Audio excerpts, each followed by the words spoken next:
তামিম ইকবালকে নিয়ে প্রথমে বলি, বাংলাদেশে যে অপমানের সংস্কৃতি চালু হয়েছে, এই অপমানের সংস্কৃতি প্রবহমান রয়েছে এবং তারই সর্বশেষ একটি শিকার হচ্ছেন তামিম ইকবাল। তামিম ইকবালকে অন্যায়ভাবে বলা হয়েছে যে উনি পার্শ্ববর্তী দেশের দালাল, আইসিসির দালাল, এই ধরনের আজে বাজে কথা বলা হয়েছে। এই ধরনের কথা বলা একজন বিসিবির ডিরেক্টরের জন্য অত্যন্ত গর্হিত কাজ। উনি একজন ডিরেক্টর, উনি কথা বলার সময় নিজের সম্মান বজায় রেখে কথা বলবেন। তামিম ইকবাল হচ্ছেন সেই খেলোয়াড়, যেই খেলোয়াড় লর্ডসে সেঞ্চুরি করেছেন, যেই খেলোয়াড় এক হাত ভাঙা অবস্থায় বাংলাদেশের জন্য ব্যাটিং করেছেন। তামিম ইকবাল বাংলাদেশের অন্যতম সেরা ব্যাটসম্যান এবং একটা সময় ছিল যখন পাঁচজন খেলোয়াড়কে একসঙ্গে পঞ্চপাণ্ডব বলা হতো, তার মধ্যে একজন হচ্ছেন তামিম ইকবাল। এর আগে সাকিব আল হাসানকে অপমান করা হয়েছে, এর আগে একাধিক খেলোয়াড়কে রিটায়ারমেন্টের একটা সুন্দর রিটায়ারমেন্টের সুযোগ দেওয়া হয় নাই। বাংলাদেশের বোর্ড হচ্ছে সেই বোর্ড যারা একজন খেলোয়াড় রিটায়ার করলে বহুদিন পার হয়ে গেল তার জন্য কোনো বেনিফিট ম্যাচ আয়োজন করে না, তার কোনো দেখাশোনার ব্যবস্থা করে না। এবং আপনি দেখবেন মাশরাফিকে একইভাবে তার রিটায়ারমেন্ট কবে হয়েছে আমরা জানি না। আমরা মাহমুদুল্লাহ রিয়াদের একটা ভালো রাজস্বিক বিদায় দেখি নাই। মুশফিক রিটায়ারমেন্টের দ্বার প্রান্তে আছে, তারও কি একই অবস্থা হবে কিনা। যে দেশের বোর্ড তার নিজের খেলোয়াড়দেরকে সম্মান দেখায় না, বোর্ডের মেম্বার যখন তখন আরেকজনকে দালাল বলে দেয়, এবং যে মেম্বার ওনাকে দালাল বলেছেন তার নিজের দালালির বহু ইতিহাস আছে, আপনি গেলে জি। দেখবেন। তো এরকম একজন লোক যখন এটা বলেছেন, আমি মনে করি যে খেলোয়াড়রা একদম সঠিক কাজ করেছেন, কারণ এইভাবে অপমানের সংস্কৃতি চলতে থাকলে তামিম ইকবালকে যদি এরকম বলা যায়, সাকিবের সাথে যদি আচরণ করা যায়, তাহলে ভবিষ্যতে এই নাজমুল বলেন, লিটন বলেন, এদের কি অবস্থা হবে আপনারা নিশ্চয়ই বুঝতে পারছেন। ফলে তারা একদম ঠিক কাজ করেছে। এটা হচ্ছে একটা। ফলে খেলা যে হয় নাই, ভালো হয়েছে। আর খেলা হলেই বা কি হবে, সেটাও তো আমাদের একটা প্রশ্ন। বিশ্বকাপ খেলছে না বাংলাদেশ। বিশ্বকাপ খেলবে না কেন?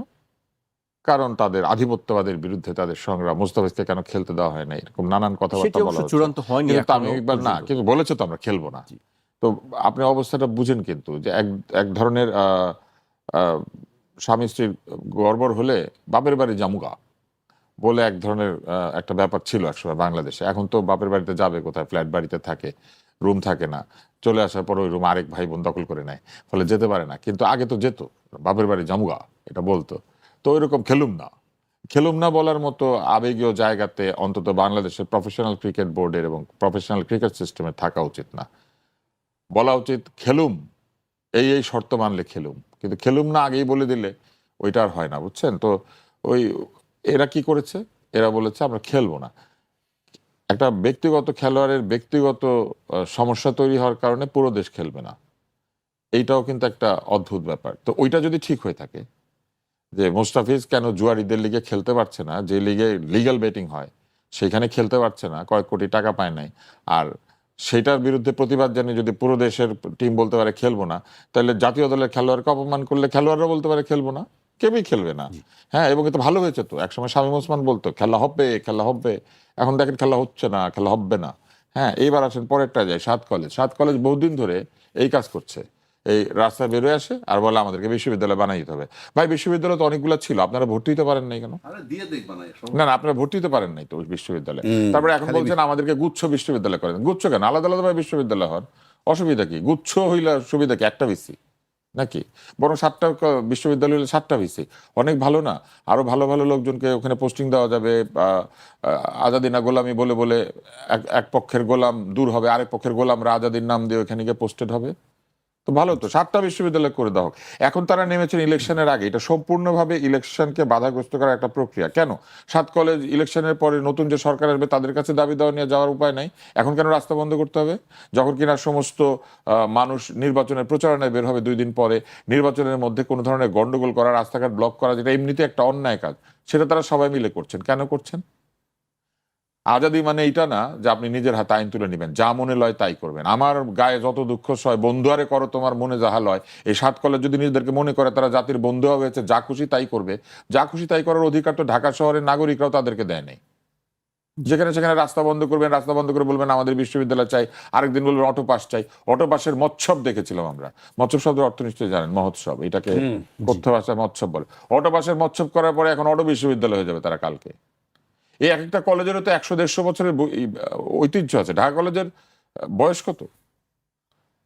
আপনি একটা মজার ব্যাপার, আপনি চিন্তা করেন যে কেমব্রিজের ট্রিনিটি কলেজ আছে, ট্রিনিটি কলেজ গিয়ে বলবে আমাদেরকে কেমব্রিজ বিশ্ববিদ্যালয়, আমাদের বিশ্ববিদ্যালয় বানায় দাও। জি, ঢাকা মেডিকেল কলেজ গিয়ে বলবে আমাদেরকে বিশ্ববিদ্যালয় বানায় দাও। ঢাকা মেডিকেল কলেজের বয়স বাংলাদেশের যে কোনো মেডিকেল কলেজের চেয়ে পুরনো। এরকম একটা ঐতিহ্যবাহী কলেজে পড়তে পারার স্বাধীনতা আলাদা। ইম্পেরিয়াল কলেজ একটা ইউনিভার্সিটি, তারপর ওরা নামের শেষে লিখেছে ইম্পেরিয়াল কলেজ, যেখানে নোবেল পুরস্কার বিজয়ীদের লাইন দিয়ে ছবি আছে একটা করিডোরের মধ্যে। ডক্টরেট করার পরে যারা ওইখান থেকে পিএইচডি করে তারা ওইখানে গিয়ে লাইন দিয়ে ছবি তোলে যে এই বিশ্ববিদ্যালয়ে মানে 10-12 জন নোবেল বিজয়ী আছে, ফিজিক্সের নোবেল বিজয়ী আছে, কেমিস্ট্রির নোবেল বিজয়ী আছে, মানে তাদের অনেক নোবেল বিজয়ী। তারা তো নিজেদেরকে ইম্পেরিয়াল কলেজ বলে কেন? কারণ এই কলেজ নামটার মধ্যে একটা ঐতিহ্য আছে। ঢাকা কলেজ বাংলাদেশের কি বলবো, এটা সর্বপুরাতন কলেজ। সে সর্বপুরাতন একটা কলেজ গিয়ে বলতেছে আমাদেরকে বিশ্ববিদ্যালয় বানিয়ে দেন। জি, আপনার কাছে আমি আবারও আসবো এই পর্যায়ে। আমরা দুটি বিষয় নিয়ে আলোচনা শুনলাম। আমি রাজ্জাকি ভাইয়ের কাছে আসতে চাই, একটু রাজনীতির দিকে দৃষ্টি দিকে চাই, কিন্তু তার আগে আমি একটি বক্তব্য উল্লেখ করতে চাই। 5 আগস্টের পর তৃণমূল পর্যায়ে সহিংসতা ও দখলদারিত্বের প্রসঙ্গে উল্লেখ করে বিএনপির স্থায়ী কমিটির সদস্য সেলিমা রহমান বলেছেন, দীর্ঘদিন ক্ষমতার বাইরে থাকা তৃণমূলের অনেক নেতাকর্মীর মধ্যে এবার আমাদের খাওয়ার পালা, এই মানসিকতাকে নৈতিক অবক্ষয়ের বহিঃপ্রকাশ বলেও উল্লেখ করেন তিনি। পাশাপাশি হাজার হাজার নেতাকর্মীর আচরণ নিয়ন্ত্রণ করাকে বড় চ্যালেঞ্জ হিসেবে স্বীকার করেছেন তিনি একটি কথা বলেছেন, এবার আমাদের খাওয়ার পালা, এই মানসিকতাটা থেকে আসলে বের হওয়া যাচ্ছে না। রাজ্জাকি ভাই। ধন্যবাদ আপনাকে এবং আমার অত্যন্ত প্রিয় তুষার সহ-আলোচক আর ইটিভির দর্শক শ্রোতা। আসলে দেখেন, আমাদের দেশের রাজনীতিটা কিন্তু প্র্যাকটিক্যালি আমাকে শুধুমাত্র ক্ষমতায় যেতে হবে, টার্গেটটা হলো এরকম। এখন প্রশ্ন হচ্ছে কেন ক্ষমতায় যেতে হবে, কেন? এটার কারণই হচ্ছে, ধরেন এই যে তুষার কিছু কথা বললো, আমি তার সাথে একটু বিরোধিতা করছি না, আমি অ্যাড করছি। যেমন ধরেন ঢাকা কলেজ, এটা কিন্তু ট্রেডিশনাল ভ্যালু আছে। ঢাকা কলেজ কিন্তু আপনি বিশ্ববিদ্যালয়ে বানা দিলে ওজন বাড়বে না। ঢাকা কলেজের কিন্তু একটা ঐতিহ্য আছে। এইটাকে যদি কেউ বিসর্জন দিতে চায় যে এই নামটা পরিবর্তন করে, ঢাকা কলেজের কিন্তু মানে যে পরে কি গর্ববোধ করে, যেমনিভাবে ঢাকা বিশ্ববিদ্যালয়, এই কারণে আমি কথাটা বললাম। এইটাকে বিশ্ববিদ্যালয় বানানোর চিন্তা করাটা উচিত না। ঢাকা কলেজের একটা আলাদা ওজন আছে। আপনি যদি সচিবালয়ের দিকে তাকান, আপনি ইডেন কলেজ বলেন, এটার ঐতিহ্য আছে না? হ্যাঁ, এই যে ইডেন কলেজ, হোলি ক্রস, আপনি হোলি ক্রস কালকে হোলি ক্রস বিশ্ববিদ্যালয় বানাই দিলে আমি মনে করি হোলি ক্রস কলেজেরই একটা আলাদা ওজন আছে। 1, 2 নম্বর হচ্ছে ব্যক্তিগতভাবে নিজের যোগ্যতার দিকে চিন্তা করেন। আপনি কি করছেন, দ্যাট ইজ ইম্পর্টেন্ট। কেন বলছি কথাটা, আপনি সচিবালয়ের দিকে তাকাবেন, তুষারও জানে, সেটা হলো কি প্রমোশন, খালি আমরা ওখানে খালি প্রমোশন দেই। ডিএসকে জয়েন্ট সেক্রেটারি বানাইছে, কিন্তু সে ডিএস এর টেবিলে বসে। বুঝাইতে পারছি? অর্থাৎ ডিএস যে কাজটা করতো সেই কাজটা জয়েন্ট সেক্রেটারি করতেছে, কিন্তু তার স্ট্যাটাসটা বাড়ছে। স্ট্যাটাস এখন যদি বলেন অর্থনৈতিক সুবিধা বাড়ছে, তা না। অর্থনৈতিক সুবিধা material for an honest officer, for example. কিন্তু যখন আমরা তো জানি আমাদের যারা আমলা টামলারা আছেন, বেতন তাদের কাছে মুখ্য বিষয় না। সুতরাং আপনি ডিএস হিসাবে, জয়েন্ট সেক্রেটারি হিসাবে ডিএস এর দায়িত্ব পান, কিন্তু আপনি পদটা পাইছেন। কেন বলছি আমি? সাকিব আল হাসানের কথা বলছে। সাকিব আল হাসান একটা গায়ক, একটা নায়ক, একটা নায়িকা, একটা গায়িকা, একটা প্লেয়ার, এটা কিন্তু সবার।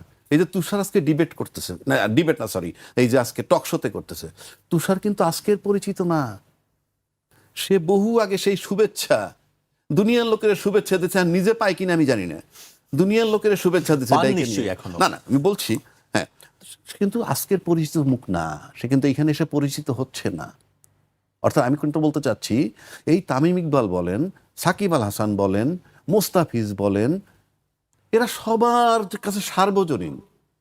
চট করে এখান থেকে যখন একটা লোক, সে আওয়ামী লীগ করুক কিংবা বিএনপি করুক, যখন যোগ দেয় তখন তো নিজের সে আলাদা করে ফেলতেছে, তখন কিন্তু সে বিতর্কের জায়গায় যায়। এই যে আজকে তামিম ইকবাল নিয়ে কথাটা উঠছে, তুমি রয়্যাল এজেন্ট নয় কি, তুমি ইন্ডিয়ার দালাল, এই আসবে কেন? মানে আমি বলতে চাচ্ছি সার্বজনীন, তোমরা এমনভাবে ইম্পার্শিয়াল থাকবা, তোমাদের সবার কাছে তোমাদের গ্রহণযোগ্যতা আছে। সেই কারণে ভূপেন হাজারিকা একটা বড় শিল্পী, জানে সে মরার 2 বছর আগে বিজেপিতে যোগ দিছে। আরে সারা জীবন সে বিপ্লবী সঙ্গীত করছে, এতে কি হয়েছে? 2 বছর আগে সে নিজের সম্পর্কে একটা ধারণা দিয়ে গেল যে আমি এই ঘটনার কথার কথা বলছি। এইবার আসলে এই যে আপনি বললেন যে খাওয়ার পালা যে আসছে, কেন লোকটা, আপনি এমপি হয়ে কি করবেন? তুষারের পরিচিতি কম বাংলাদেশে? বাংলাদেশ না, বাংলাদেশে আমেরিকা, ইউরোপ কে না চেনে তাকে? কালকে যদি সে এমপি হয়, আমি তর্কের খাতিরে বলছি, আমি তাকে আমার সামনে এক্সাম্পল দিচ্ছি, এক টাকা চুরি করা ছাড়া তার এমপি হওয়ার দরকারটা কি? আপনি নেম অ্যান্ড ফেমের দিকে আসেন। এমপি হলে টাকা চুরি করতে হবে কেন? হ্যাঁ, আরে করমুক্ত গাড়ি গপ্প মাইরো না, করমুক্ত গাড়ি কিনে লইবে না কিনা, ঠিক আছে, করমুক্ত একটা গাড়ি, ঠিক আছে বুঝলাম। এখানে কি আমরা থাকি? অনেস্টলি এই দেশের মানুষ আমরা এখানে থাকি না। তাইলে আমাদের এমপি হইতে হবে। ওই যে খাই খাই বলতেছে, এমপি হতে হবে। নেম অ্যান্ড ফেমের যদি বাংলাদেশের 300 এমপির ভিতরে 50টা এমপিরে মানুষে চেনে, 250 এমপিরে চেনেই না, তার এলাকার লোকজন ছাড়া। মানে সেলিব্রিটি না সে, তাকে রাস্তায় হাঁটলে কেউ চিনবে না, 50 জনরে চেনে, কারণ এর ভিতরে তো 20 জন মিনিস্টার থাকে, আর বাকি বিভিন্ন কমিটি হয়, সেটার প্রধান থাকায় টিভিতে ছবি টবি দেখে। সুতরাং আপনার বাংলাদেশের রাজনীতিতে ক্ষমতা কেন্দ্রিক রাজনীতি, আর ক্ষমতা কেন্দ্রিক মানে হচ্ছে এখানে টাকার খেলা। কারণ আপনি ইনভেস্টমেন্টটা চিন্তা করেন, I am not a mad যে আমি 25 কোটি টাকা ব্যয় করে নির্বাচন করব। হ্যাঁ, যারা করে, যারা কোটি কোটি শত কোটি টাকার মালিক আছে, তাদেরকে ডাইকে নিয়ে দেয়, কারণ তারা দেশটাকে কন্ট্রোল করে। তারা হইলো ইয়ের কি বলে এটারে, আপনি বিজনেস জগতে যদি আসেন, কর্পোরেট। তারা বহু লোক আছে মন্ত্রী এমপি হয় না, তারা মন্ত্রী এমপি বানায়, তাদেরকে ফান্ডিং করে বানায়। কিন্তু অন্য যারা করে, নিজের টাকা ইনকাম করে, মানে টাকা ইনভেস্ট করে যখন এমপি হয়, আবার যখন ক্ষমতায় যাবে তখন আর্ন করবে। তাহলে ভাই এত সহজ না টাকাটা। আমরা তো নিজের টাকা রোজগার করে জিনিসপত্র কিনে ক্যাশ টাকা গুনে দিতে বহুত কষ্ট হয়। সেজন্য বললাম, এই যে থিওরিটা আসছে, এই যে চিন্তা ভাবনাটা আসছে, এটা হইলো আপনার ক্ষমতার রাজনীতি। ক্ষমতার কাছাকাছি যেতে হবে, ক্ষমতার কাছে গেলে আপনি এনশিওর্ড। আপনি যত দল দেখেন, যে দল যত বেশি বড়, যে দলের সমর্থক যত বেশি বড়, আপনি নিশ্চিত থাকেন সেই দলের বেকারের সংখ্যা তত বড়, তত বেশি। তো বেকার রাজনীতিবিদরা প্রতিষ্ঠিত হয় কেমনে? আমরা বহু রাজনীতিবিদের কাহিনী শুনি, টকশোতে না ইনকাম টিনকাম দেখানো হয়, জিজ্ঞেস করা হয়, চার্জ করা হয়, যাকে নরম পায়, যার কিন্তু একটা হেভি ওয়েট, কেউ রে ডাইকাইনে ইন্টারভিউ নেওয়ার ক্ষমতাই নেই বাংলাদেশে, যে ভাই আপনি ইন্টারভিউ দেন, আপনার সোর্স অফ ইনকাম কি, হোয়াট ইজ ইউর বিজনেস। সুতরাং আমি সেই জন্য বললাম, আপনি আরেকটা জায়গায় আসেন, আপনি দেখবেন যে আমি একটা জায়গায়, ও মেডিকেল কলেজে ভর্তি হয়েছে, সে মেডিকেল কলেজে ভর্তি হওয়ার সময় ফর্ম ফিল আপ করতে হয়, প্রতিটা দফায় আপনাকে লিখতে হবে হ্যাঁ না, প্রযোজ্য নয়, এইটা সেইটা, আগ্রুম বাগ্রুম। আমার দেশে বহু লোকের নমিনেশন পেপার আমার টিভিতে প্রদর্শন হয়েছে, আলাপ আলোচনা চলতেছে, অনেক কলাম খালি রাখার পর নমিনেশন পেপার বৈধ হয়েছে। কিভাবে এই বৈধতাটা কেন হইল? কোনো ঘর খালি থাকতে পারবে না, আপনাকে লিখতেই হবে। আপনি লেখেননি, আমি কারো নাম বলতে চাই না, কেন হবে এটা? এই যদি হয়, সেই লোক যখন ক্ষমতায় যায় রাষ্ট্র পরিচালনা করবে, আপনি তো শুভঙ্করের ফাঁকি দিয়ে আসছেন, আপনি আইন মানেননি, আপনি এসে আইন করে বলবেন তুষার তোমাকে আইন মানতে হবে, নাহলে ইউল বি কনভিক্টেড। নো, হবে না। এই দেশ আপনি ঠিক করতে পারবেন না। You must pay respect to law. আপনি ল মানবেন না, আপনি আমাকে দিয়ে আইন মানাবেন, এটা হয় না। আমি আরো বলতেছি আপনাকে যে আমরা যাচ্ছি কোথায়।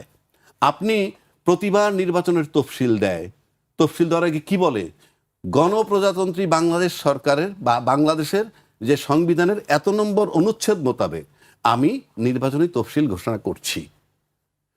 আমি নিশ্চিত করে বলে দিয়েছি, আবার রিপ্লে করে দেখেন, এবার যে তফসিল ঘোষণা করছে, আমি নির্বাচনের তফসিল ঘোষণা করতেছি, এইভাবে অমুক দিন জমা দিবেন, নমিনেশন অমুক দিন বাছাই, কোন আইনে? এই পত্রিকা, এখানে চাকরি করেন, এটা একটা কোম্পানি, এখানে দেখেন না নোটিশ দেওয়া, তখন কিন্তু বলা হয় যে ইটিভির এই অনুচ্ছেদ, এই অনুচ্ছেদ এত মোতাবেক নোটিশের তুষারের চাকরিটা থেকে বরখাস্ত করা হইল। আপনি নির্বাচনটা দিলেন কোন আইনে? জাতিকে জানান। এটা কি তামাশা নাকি? এটা তো রাষ্ট্র। আপনি চিঠি লিখে একটা ঘোষণা করে দিয়ে আপনি নির্বাচন, who are you, by whom you are authorized, under which law you have declared this election, এই যে কি বলে শিডিউল। আমি চ্যালেঞ্জ করলাম জাতিকে, আপনাকে বলতে হবে। যদি বলেন যে ভুলে, বাংলাদেশ সব হয়, যে আমি ভুলে বলি নেই ওই দিন, তবে এখন বলেন, এখন বলে দেন জাতিরে যে আপনি সংবিধানের কোন অনুচ্ছেদ মোতাবেক আপনি নির্বাচনটাকে ঘোষণা করলেন। চ্যালেঞ্জ করলাম। জি, তো এই যে জিনিসটা, এই যে শুভঙ্করের ফাঁকি দিয়ে আপনি রওনা দিচ্ছেন, একটা জাতি একদম নির্বিঘ্নে চলে, শুধুই ক্ষমতার লোভ, তাই কারো প্রতিবাদ নাই, কেউ লয়ের প্রতি রেসপেক্ট নাই। কারণ আপনি যখনই এমপি হবেন, you believe it or not, it is Bangladesh, আপনি সব আইনের ঊর্ধ্বে।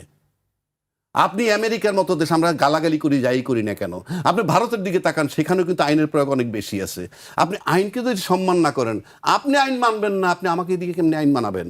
আমি চ্যালেঞ্জ করলাম তো, সব রাজনৈতিক দলের চ্যালেঞ্জ করছি, আপনি নির্বাচন কমিশনে বলেন যে ভাই আপনি কোন আইনে দিয়েছেন, প্লিজ জানান ভাই, আমরা জাতির কাছে প্রশ্নবিদ্ধ হচ্ছি, কোন আইনে, কোন সংবিধানে বা কোন অনুচ্ছেদ মোতাবেক আপনি ঘোষণা করছেন একই দিনে গণভোট এবং আপনার এই জাতীয় সংসদ নির্বাচন। আমি নির্বাচন বিরোধী না, কিন্তু আপনি তো ঘোষণা করলেন, আপনি বেআইনি পন্থায় যাইয়া আপনি আইন বানাইলে আপনি কিভাবে পালন করাবেন মানুষকে দিয়ে? রাজ্জাকি ভাই, এই প্রশ্ন এখনো উঠছে কেন যে আসলে নির্বাচন হবে কি হবে না, বা হলে সেটি সুষ্ঠু হবে কিনা, এই প্রশ্নটি এখনো কেন উঠছে? আপনি তো ভাই সব অনিয়ম দিয়ে শুরু করছেন, তো অনিয়ম দিয়ে, আমি তো রাস্তায় হাঁটি, তুষারও নিশ্চয়ই রাস্তা দিয়ে হাঁটে, আপনি বলেন তো আমি কোথায় গন্ধ পাচ্ছি নির্বাচনের? আমি মফস্বলের কথা জানি না, গ্রামগঞ্জের কথা জানি না, ওই এখানেও তো আমরা গন্ধ পাই না, সব জায়গায় একটা গন্ধই পাই, অত বড় আওয়ামী লীগ তারে বাদ দিয়ে নির্বাচন হলে সেই নির্বাচন ভায়াবেল হবে না ইত্যাদি ইত্যাদি শুনি, সেটা সব বরং সেই কথাটা বেশি শুনি আরো। ইভেন আমরা টকশোতে এই কথাটা শুনি, আমি সেটার বিরুদ্ধ করছি না, উনি আসবেন কি আসবেন না, ওনাকে নির্বাচন করতে দেওয়া উচিত কি উচিত ওই বিষয়ে আমি যাচ্ছি না, বরং নির্বাচনী প্রচারণার চেয়ে এই সমস্ত প্রচারণা আমরা বেশি শুনতেছি। তো এই জন্য আমি বলতেছি, আপনি সব করতেছেন বেআইনি, আপনি নির্বাচনের তফসিল দিলেন কোন আইনে আপনার জানা নাই, আপনি একই দিনে গণভোটে ভাঙিয়ে দিলেন কোন আইনে আপনার জানা নাই, আপনি নমিনেশন পেপার জমা দিলেন, আপনি কলাম খালি রাখছেন, কোনো প্রতিবাদ নাই, আপনি আয়ের উৎস কি তুষার রেডাইকে জিজ্ঞেস করে ইন্টারভিউতে, কিন্তু তুষারের চেয়ে যারা মোটা বেটা তা করে আপনি ডাকেন না, আপনি জিজ্ঞেস করতে পারেন না। এই যে বিষয়গুলো, এত অনিয়মের ভিতর থেকে আপনি নিয়ম আশা করেন, এটা কি তামাশা নাকি? এটা কি রাষ্ট্র? তো দেশটাকে আগে রাষ্ট্র বানান। এখন সম্প্রতি আপনি যে আরো শুনেন, মোমেন সাহেব, ওনার খুব ঘনিষ্ঠ লোক হয়তোবা, জানি না, বলতেছি আচ্ছা আমার ঘনিষ্ঠ মোমেন সাহেব, আপনার কাছাকাছি না মোমেন সাহেব ইন্টারভিউ দিয়ে বলতেছে উনি 5 আগস্ট 8 মাস পরে নিউ ইয়র্কে চলে গেছে, না নিউ ইয়র্ক বলবো না, বাইরে চলে গেছে। আচ্ছা, বাইরে চলে গেছে কিভাবে? উনি 6টা সিম পাল্টাইছে, 6টা সিম পাল্টাইছে, নানান জায়গায় থাকা, এগুলো সে নানান জায়গায় থাকতো, পাল্টায় ফাইনালি কিভাবে গেছে? কয় সরকারি কর্মচারীরা তাকে, সরকারি কর্মচারী তাকে সহযোগিতা করছে, এবং এটা কন্ট্রোল করছে কি, যোগাযোগ রেখেছে তার ওয়াইফ নিউ ইয়র্ক থেকে। আমি দোষ গুণ বলছি না ভাই, ফর গডসে, ওটার জন্য আমি বলতেছি না, আমি বলতেছি উনি 8 মাস এখানে ছিলেন, এবং তারপরে এই প্রক্রিয়া সরকারি কর্মচারীদের সাহায্য নিয়ে উনি বেরোয় গেছেন। উনি কে? আমরা তর্কের খাতিরে বলছি, উনি পতিত সরকারের একটা অংশ, তাকে সহযোগিতা করতেছে কে? বর্তমান প্রশাসন। 8 মাস পরে গেছে, এখন থেকে 6-7 মাস আগে। তাহলে এখন পর্যন্ত যেই প্রশাসন পতিত সরকারকে সমর্থন করে, সেই প্রশাসন তো অন্তত এনসিপি নেতৃত্বে যে জোট আছে তাকে কোঅপারেট করবে না। তাহলে আপনি নির্বাচন সুষ্ঠুভাবে নিশ্চিত কিভাবে হন? কারণ সব বেআইনি হইতেছে, এটাও বেআইনি, এবং আমি মনে করি এটাই আইন। আপনি বাংলাদেশ এখন সেই জায়গায় আছে, বেআইনটাই আইন। জি, আমি আপনার কাছে আবারও আসবো। এই পর্যায়ে আমি তুষার ভাইয়ের কাছে আসতে চাই। তুষার ভাই, নাগরিক প্ল্যাটফর্মের আহ্বায়ক ডক্টর দেবপ্রিয় ভট্টাচার্য বলেছেন, নতুন বন্দোবস্তের কথা বলে পুরনো বন্দোবস্ত ফিরে গেছে সরকার। তিনি বলেছেন, সরকার কিছু ক্ষুদ্র ও উগ্র জনগোষ্ঠীর কাছে জিম্মি হয়ে গেছে। এমন পরিস্থিতিতে সুষ্ঠু নির্বাচন হবে কিনা তা নিয়ে সংশয় রয়েছে। নির্বাচন সুষ্ঠু হবে কিনা এটা নিয়ে তো সংশয় আছে। একটু আগে রাজ্জাকের ভাই সংশয় প্রকাশ করলেন। শুধু একটা বিষয় রাজ্জাকের ভাইকে একটু মনে করিয়ে দিই। রাজ্জাক ভাই একসময় বলেছিলেন যে বিরোধিতা করছি না, একসময় বলেছিলেন যে ডক্টর ইউনূসের কথাই সংবিধান। তাইলে ওই কথা অনুযায়ী, মানে রাজ্জাকের ভাইয়ের কথা অনুযায়ী, তাহলে আরেকটু কথা বলেন যে অন্তর্বর্তী সরকারের অন্তর্বর্তী সংবিধান। হ্যাঁ, তো ওই কথাই আমি উত্তরটা খালি দেই যে নির্বাচনটা ওইভাবেই হচ্ছে। উনি বলছেন তাই হচ্ছে। আমি বলতে হবে না, এটা তো নির্বাচন কমিশন বলবে। অন্তর্বর্তী সংবিধান অনুযায়ী উনি বলেছিলেন আর কি, অন্তর্বর্তীকালীন সংবিধান মোতাবেক আমি নির্বাচনের তফসিল বলুক। এখন যেটাই হোক, মানে ঘটনাটা হচ্ছে এটাই যে বললে বৈধতা পায়, কিন্তু মূল কথা হচ্ছে রাজ্জাক ভাই যেটা বলবেন ওইটাই আইন। না, এই যে তামাশা করেন না, আমি সেটা বলি নাই। তবে এই কথা একদম ভুল। মোমেন সাহেবের সাথে আমার জীবনে দেখাও হয় নাই, উনি বলে দিল যে আমার সাথে নেই ঘনিষ্ঠতা আছে। তবে জিনিসটা আমার কাছে মজা লেগেছে। অনেক উদাহরণ দিয়েছেন, অনেক প্রশংসা করেছেন, কিন্তু একটা ব্যাপার চিন্তা করেন যে মোমেন সাহেব চলে গেছেন, তো চলে তো গিয়েছেন, ভালো কথা। আমি দেখলাম যে তার একটা আমূল পরিবর্তন হয়েছে। যতদিন মন্ত্রী ছিলেন, সত্য কথা বলতে আমার ধারণা ছিল ওনার অনেক সুন্দর কেশ বাহার আছে। আমি দেখলাম ওনার চুল নাই, দেখলাম অনেক না, ফ্রেঞ্চ কাট না, ভালোই দাড়িটা সুন্দর, ভালোই লাগছে, খারাপ লাগে। তো রাজনীতিবিদরা না এরকমই করেন, ক্ষমতায় থাকলে একরকম চেহারা, ক্ষমতা না থাকলে আরেক চেহারা তারা আবির্ভূত হন। আবার ধরেন আমরা দেখেছিলাম যে তরুণদের রাজনৈতিক দলে নির্বাচনের আগে তারা ভিন্ন ভিন্ন পোশাক আশাক পরেন। আমি দেখলাম যে সারোয়ার তুষার থেকে শুরু করে নাসিরুদ্দিন পাটোয়ারি সবাই মাথায় টুপি দিয়ে একটা ইসলামী লেবাস ধারণ করেছেন। আল্লাহ মালুম, এটা আল্লাহ জানেন কার মনে কি আছে। কিন্তু আমি মোমেন সাহেবটা দেখে বেশ অবাক হয়েছি, কারণ মানে পতন তো অনেক ধরনের হয়, আমাদের মতো লোক যাদের বয়স বাড়ছে কিছু কেশের পতন হয়, তাই না? কিন্তু আমি দেখলাম যে ওনারও হলো, এবং ওনার হয়তো আগেই ছিল। কেন এই রসিকতাটা করছি? এই রসিকতাটা এই জন্য করছি যে আপনি যে আমাকে প্রশ্ন করলেন যে নির্বাচন ঠিক মতো হবে কিনা, নির্বাচন ঠিক মতো হবে কিনা এই প্রশ্নটি জাগিয়ে দিয়েছে এই সরকারের ভেতরে কিছু মানুষ। আমরা মনে আছে একজন উপদেষ্টা বলেছিলেন 54 বছর আপনারা কি করেছেন, তখন লোকে ভেবেছে এরা আরো থাকতে চায়। আবার আমরা এটাও শুনেছি 15 বছর 50 বছরও নাকি লোকে চাইছে এই সরকার থাকুক, তখনও মানুষের মনে একটা ধারণা জন্মেছে যে ওনারা তো তাহলে থাকতে চায়। তারপরে এই কিছুদিন আগে আমরা লক্ষ্য করলাম যে প্রেস সচিব বলেছেন যে মার্চ মাসে প্রধান উপদেষ্টা জাপানে যাবেন বেড়াতে। মার্চ মাসে তো ওনার প্রধান উপদেষ্টা থাকার কথা না। মার্চ মাসে নতুন সরকার, নোবেল লরিয়েট, গ্রামীণ ব্যাংকের প্রতিষ্ঠাতা, গ্রামীণ ফোনের অন্যতম, গ্রামীণ টেলিকমের মাধ্যমে অন্যতম অংশীদার, পৃথিবীব্যাপী স্বনামধন্য আমাদের অন্তর্বর্তী সরকারের সাবেক প্রধান উপদেষ্টার জাপান যাওয়ার কথা। কিন্তু উনি বলেছেন যে উনি জাপান যাবেন, বা কোথায় যেন যাবেন, জাপান বা কোনো বিদেশে যাবেন। আমি এক্স্যাক্টলি জাপান বলেছিলেন, জাপানের হ্যাঁ জাপান। হ্যাঁ, তো উনি এখন এটা ঘোষণা দিচ্ছেন। উনি নিজেই তো তখন প্রধান উপদেষ্টা প্রেস সচিব থাকার কথা না, তাহলে মার্চ মাসের শিডিউল উনি এখন কেন দিচ্ছেন? তাহলে মানুষের মনে একটা ধ্যান ধারণা জন্মাতে থাকে যে যাবে নাকি যাবে না, হবে নাকি হবে না। তারপরে একটা বক্তব্য এসেছে যে আওয়ামী লীগ যদি ক্ষমা চায় বা চাইতো তাহলে তো রিকনসিলিয়েশনের একটা সুযোগ ছিল। ক্ষমা চাওয়ার জন্য কি কোনো কর্তৃপক্ষ তৈরি করা হয়েছিল? কোথায় গিয়ে ক্ষমা চাইতো? কোন জায়গা থেকে চাইতো? কোনো ট্রুথ অ্যান্ড রিকনসিলিয়েশন কমিশন ঘোষণা করে কাউকে ক্ষমা চাওয়ার সুযোগ দেওয়া হয়েছিল? যাদের বিরুদ্ধে বিচার প্রক্রিয়া শুরু হয়েছে তারা কি ক্ষমা চাইলে ক্ষমা পাবে? তাহলে এরকম একটা কথা বললেও কিন্তু মানুষের মনে এক ধরনের অদ্ভুত ধারণা তৈরি হতে থাকে। তাহলে কি ক্ষমা করার একটা লক্ষণ দেখা দিল? তো এরকম মানুষের মনে হাজারো দ্বিধা দ্বন্দ্ব। তারপরে ধরেন বলা হলো যে তরুণরা ওয়েল প্ল্যান্ড এবং তারা একটা রাজনৈতিক দল করেছে এবং তারা অনেকে পাশও করবে এবং তাদের মধ্যে থেকে কেউ মন্ত্রীও হতে পারে। কে পাশ করবে আর কে ফেল করবে, অনেকে পাশ করবে না অল্পে পাশ করবে, আপনি কি করে বলতে পারেন? আর শুধু অনেকে পাশ করবে শুধু তরুণদের তো দাঁড়িয়েছেই ধরেন জামাতের কাছ থেকে সিট নিয়ে মনে করেন 30টা, ধরেন 40টা, 40 জনের 40 জনই জিতবে তরুণরা। তো 40 জনের মধ্যে অনেকে জিতলে কত পার্সেন্ট জিতলে অনেক হবে? 4 জন, 16 জন, 32 জন ধরেন জিতলো, আবার মন্ত্রীও হবে, এটাও বলেছেন। তার মানে কি? তার মানে এটা one kind of soft instruction যে যদি জিতে তবে মন্ত্রী বানাইও, অথবা জিতলে পরে কিন্তু মন্ত্রী হইব, সবাইকে জানাই দিল। তাতে করে কি করা হলো? প্রার্থীর সাথে প্রার্থীর পার্থক্য তৈরি করা হলো। আমি দেখলাম শারমিন মুর্শিদ, কুসুম শিকদার এবং তাসনিম যারা একটা সচেতনতামূলক গানে অংশ নিচ্ছেন। এই গানটা যদি গণমাধ্যমে প্রচারিত হয় ইলেকশনকালীন সময়ে, তাহলে কি এইখানে একজন প্রার্থী অতিরিক্ত সুবিধা পাবেন না? তার পাশে একজন উপদেষ্টা দাঁড়িয়ে আছেন, এটা ঘন ঘন লোকে দেখবে না? এই উপদেষ্টা কি অন্য দলের নারী প্রার্থীকে এখানে ডেকেছেন, কিংবা অন্য কোনো স্বতন্ত্র নারী প্রার্থীকে এখানে ডেকেছেন? ডাকেন নাই। এগুলা সবই তো হচ্ছে নিরপেক্ষ অবস্থানের লঙ্ঘন। জি, আমাকে এবার আপনি বিরতিতে যাবেন আমি জানি। বিরতিতে যাওয়ার আগে আরেকটা কথা বলি। এই যে এত সব প্রশ্ন উত্থাপিত হচ্ছে, এত সব প্রশ্ন উত্থাপনের সুযোগ কারা তৈরি করে দিচ্ছেন? কারা দিলেন? এই শারমিন মুর্শিদ জানেন না যে ওনার এটা করা উচিত না? উনি একজন নির্বাচনের প্রার্থীকে পাশে নিয়ে জাগো বাংলাদেশ বলে গান গাওয়ার দরকার নাই, এটা উনি জানেন না? উনি তো পারিবারিকভাবে উপদেষ্টা লেগেসি বহন করছেন। ওনার পারিবারিকভাবে এক ধরনের লেগেসি আছে উপদেষ্টা হইবার। ফলে এই দেবপ্রিয় দাদা যা বলেছেন একদম সঠিক বলেছেন। জি, আমি না, আমার কথা একজনে শুনলে শুনবে, না শুনলে না শুনবে, সেও কিছু কথা বলে শুনলেন না শুনলেন না। আমরা কিন্তু এখানে আসি টু সাম এক্সটেন্ট আলোচনা করতে। এটাই একটা আবার অনেক সময় বিতর্কের ফর্ম নেয়। যেমন আমি একটা কথা বললাম, সে কাউন্টার দিল, বা সে বিনয়ের সাথে কিছু, এটা এক ধরনের বিতর্ক, এতে কোনো দোষ নাই। আমরা তো একটা আসছি কেন, যারা শুনবে তাদের যদি কোনো ইয়ে হয়, এটা একটা আনন্দ, একটা আনন্দ যে আমরা বলছি। কিন্তু এখন সেই আনন্দটা আসলে রাজনৈতিক দলের মধ্যে নির্মিত হওয়া উচিত। আমাদের মধ্যে কোনো শত্রুতা নাই, বাইরে তারা শত্রুতা তৈরি করে। হ্যাঁ, যেমন ধরেন জোটের নির্বাচন হচ্ছে, আপনি যদি আদর্শগতভাবে চিন্তা করেন, জোট হইতে পারে after election, not before election. Exactly, তার খাইচ্যত একটা, আমার খাইচ্যত একটা। একদম ঠিক। খাইচ্যত কইলে আমাকে যাতে মানুষে বুঝে, তার খাইচ্যত একরকম, আমার খাইচ্যত একরকম।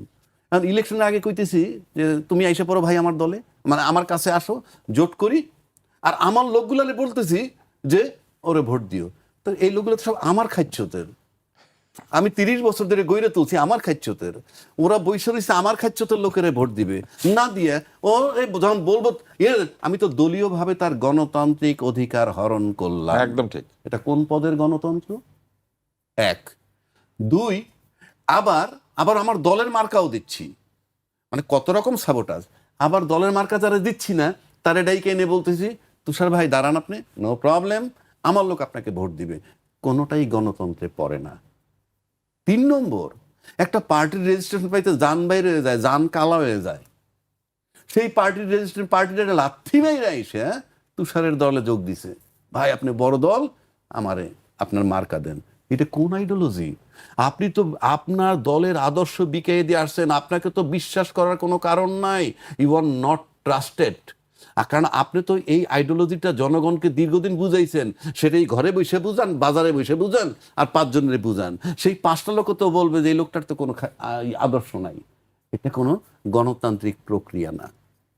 নির্বাচনের নামে আপনি গণতন্ত্র বলবেন, গণতন্ত্র উদ্ধারের জন্য নির্বাচন দরকার, কিন্তু নির্বাচনের আগে যে 2টা ব্যাপার রয়ে গেছে অন্তত দৃশ্যমান, 5,000 না 5,500 অস্ত্র নাকি লুট হয়েছে, তারপরে আপনার অস্ত্র লুট হয়েছে। তো অস্ত্র যদি লুট হয়, সেই অস্ত্রদের উদ্ধার হয় নাই, আমরা সবাই ব্লেম গেম দেই। রিটও করা হয়েছে যে অস্ত্র উদ্ধার না হওয়া পর্যন্ত। যাই হোক, রিটে যে মনে করেন রিটে যদি অ্যাবসলিউট করে দেয় রুলটা, হ্যাঁ অস্ত্র উদ্ধার করার জন্য ডাইরেকশন দিলাম, অস্ত্র উদ্ধার করবে কে? ওই মাঠের সেই পুলিশ, ওই মাঠের সেই আর্মি। কথার কথা বলছি। এখন সবাই আমরা বলি সরকার ব্যর্থ, আমি তর্কের খাতিরে ধরে নিলাম সরকার ব্যর্থ, কিন্তু ব্যর্থতারা খালি ডাইরেক্ট ব্লেম না দিয়ে অন্তত একবার সরকারের সাথে গিয়ে বসেন না ওপেন, যে প্রফেসর ইউনূস সাহেব, আমি ওই পার্টির লোক, তুষার ভাই আমরা এই পার্টির লোক, আপনারা জানতে চাই কি অস্ত্রগুলো উদ্ধার হলো না কেন? আপনি কি নির্দেশ দেন নাই, নাকি আপনি নির্দেশ দিয়েছেন কিন্তু আপনার নির্দেশটা মানে নাই? ওপেন করেন, চ্যালেঞ্জ করলাম। এটা যদি না বলেন তার মানে ব্লেম গেম চলতেছে। হয় ইউনূস সাহেব ডাইরেকশন দিচ্ছে, তার প্রশাসন শোনে না, আর নয়তো ইউনূস সাহেব ডাইরেকশন দেন নাই। কিন্তু আপনারা যারা জিজ্ঞেস করেন না, আপনারা কি ব্লেম গেম দিয়ে রাজনীতি করবেন? এটা তো হয় না কি ভাই তুষার ভাই? এই ব্লেম গেম হয় না। আমার তো অধিকার আছে, তুষার সাহেব হইলো আইজিপি, আমার তো তারা জিজ্ঞেস করার অধিকার আছে, আচ্ছা আইজিপি সাহেব এটা হচ্ছে না কেন? ওই জায়গায় গরম পানি মারেন, এই জায়গায় ঠান্ডা পানি মারেন, কি কারণে? আপনার কি সরকারের কেউ বলছে, হোম মিনিস্টার, নাকি আপনার মন মতো চলছেন? তাহলে তার একটা জবাব দিতে হবে। আমরা ব্লেম গেম খেলতেছি, এই চিটপাটের রাজনীতি চলবে না। ওই দিক থেকে তো আপনি বিগত সরকারের বলতে হয় ভালো, ডাইরেক্ট কইতো এইটা করো, এটা পিঠে ধ্বংস কর, এটা ঠিক কর। আপনি তো স্বচ্ছতা লাগবে রে ভাই। স্বচ্ছতা মানে সরলীকরণ, কিছু সত্য কথা বলা। এখানে টোটাল ব্লেম গেম চলতেছে, এর ব্লেম দেয়, ও এর ব্লেম দেয়, ঘুরে ফিরে একটা কথা হলো ইউনূস সাহেবের তারাইতে হবে। আমার কাছে বর্তমানে যেটা মনে হয়, আমাদের দেশে এই মুহূর্তে রাজনীতিটার মেইন উদ্দেশ্য, নির্বাচনের যে মেইন উদ্দেশ্য, নির্বাচনের মেইন উদ্দেশ্যের ক্ষেত্রে যদি আপনি যান, তাহলে যেই পরিস্থিতিগুলো বললাম, একটা পরিস্থিতিও নির্বাচনের পক্ষে না আজকে পর্যন্ত। তারপর যখন আমরা নির্বাচন চাই, তখন মনে হয় যে নির্বাচনের চেয়ে গুরুত্বপূর্ণ ইউনূস সাহেবকে অপসারণ করা। অথচ নির্বাচনটা একটা সুষ্ঠু নির্বাচন হইলেই কিন্তু নির্বাচনের ইনসাইড চলে যেতে বাধ্য, আর নয়তো আপনাকে প্রক্রিয়া করতে হবে তাকে সরানোর জন্য, যদি নির্বাচন ছাড়া হয়। 2 নম্বর আসেন, এই ইউনূস সাহেবের রাখার জন্য আবার কিছু দল আছে, আমরা শুনি, নাম বলবো না কারো, কি তারা নাকি পাওয়ারে না গিয়ে পাওয়ার এনজয় করতেছে, বরং নির্বাচন হয়ে গেলে তারা যদি নির্বাচন থেকে আউট হয়ে যায় তখন তারা এই এনজয়টা করতে পারবে না। এটাকে যেমন তার দিকের কথা বললাম, সুতরাং ইউনূস সাহেব থাকুক তাদের মতে। আবার যারা মনে করে যে নির্বাচন হইলেই ক্ষমতায় যাবে, তারাও কিন্তু এই সমস্ত বাজে পরিস্থিতিতে নির্বাচনটা চায়, আন্দোলনকে ইউনূস সাহেবরা সরাইতে চায় না। কেননা যদি ইউনূস সাহেব সরে যায় তাহলে তো আমার আমসালা দুটো যাবে, আমি তো নির্বাচন করে ক্ষমতায় যেতে পারতাম। সুতরাং সেই জন্য ইউনূস সাহেবের বিরুদ্ধে আন্দোলন হওয়াটা কঠিন, আন্দোলন কইরে তারে তাড়ানো কঠিন। এটা যে কঠিন তার প্রমাণ বিগত 17 মাস তাকে কেউ সরাতে পারেনি ওইটা। সুতরাং আপনি সামনে যে আমাদের কপালে কি আছে আমরা ঠিক জানি না। এটার জন্য দরকার এই উনি যদি অন্তর্বর্তীকালীন সরকার বা আমি অন্তর্বর্তীকালীন সরকার, আমার তো লোক নাই, লোক তো সব রাজনৈতিক দলের সাথে। সুতরাং আমি আবারও বলছি, আগেও বলছি, রাজনৈতিক দল এতে যদি ভাইটাল যদি ধরেন বিএনপি জামাতের সাথে আপনার জামাত এনসিপির সাথে একটা কথা বলতে হবে, একটা স্টেক হোল্ডার, আর্মি একটা স্টেক হোল্ডার, সরকার একটা স্টেক হোল্ডার। ঐক্যমত্য যদি তিনজন না হয়, এই ঐক্যমত্য যদি না হয় তাহলে আপনার এখনো আমাদের নির্বাচন নিয়ে শঙ্কা আছে। আর যদি ঐক্যমত্য হয় তাহলে ধরে নিতে হবে যে অ্যারেঞ্জ ইলেকশনের দিকে যেতে হবে। অ্যারেঞ্জ ইলেকশনের দিকে যদি না